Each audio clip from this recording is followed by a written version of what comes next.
प्रिय भाइयों और बहनों, आपको मुझे हम सभी को सीखना समझना बहुत जरूरी है। पेड़ से पहले जड़ सही होना बहुत जरूरी है। अगर उसका रूट सही रहेगा तो फल सही आता है, क्योंकि पेड़ फल को देता है।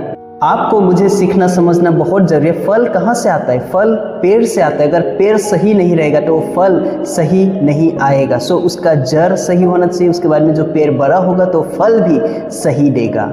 ये बहुत आम बात है। अगर पेड़ खराब है तो फल अच्छा नहीं आता, या कभी भी अच्छा फल वो नहीं ला सकता। लेकिन अगर पेड़ सही रहता है तो फल भी अच्छा आता है। अभी के समय में, अभी के वक्त में अक्सर हम लोग अपने जीवन को सही करने के प्रयास में रहते हैं, या फिर हमारे जो चाल चलन है, हमारे जो जीवन है उसको सही से जीवन व्यतीत करने के प्रयास में है। हो सकता है हम झूठ बोलना छोड़ रहे हैं, हो सकता है हमारा जो चाल चलन है उसमें हम परिवर्तन कर रहे हैं, या फिर कोई भी नाना प्रकार की गलती या नाना प्रकार की बातों को हम छोड़ने के प्रयास में है।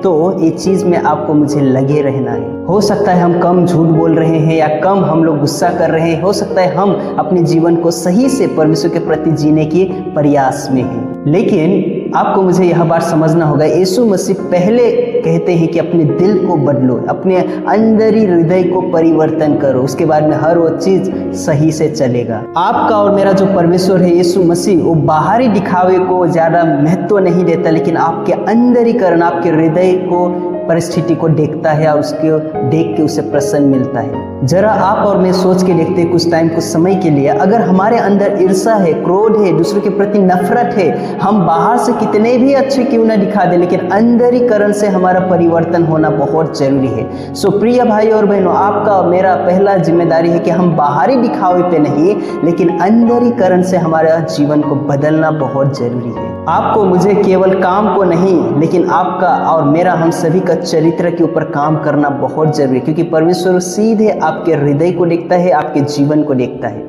आपको दूसरी बात समझना सीखना बहुत जरूरी है। फल अपने आप दिखता है। आपको फल, पेड़ को कितना भी अच्छा क्यों ना दिखे, लेकिन उसका फल सही नहीं है, लोग पेड़ का जजमेंट करते हैं। उसी प्रकार आप ऊपर से कितने अच्छे हो, आप कितने भले हो, कितने अच्छे जीवन व्यतीत कर रहे हो, वो इम्पोर्टेंट नहीं, लेकिन आपके जीवन का अंदरीकरण, फल कैसा है, वो इम्पोर्टेंट है। जो एक सच्चा मसीह जीवन व्यतीत करता है उसके अंदर ये फल दिखाई देना चाहिए। पहला, उसके अंदर प्रेम होना चाहिए। दूसरी बात, उसके जीवन में ईर्ष्या नहीं होना चाहिए। जो व्यक्ति मसीह जीवन व्यतीत कर रहा है उसके अंदर ये फल दिखाई देना चाहिए। पहली बात, उसके अंदर प्रेम होना चाहिए। दूसरी बात, धैर्य। तीसरी बात, नम्रता। चौथी बात, उसको हर बातों में अपने आप को सही दिखाने की बजाय उनकी बातों के ऊपर मनन करने वाला होना चाहिए।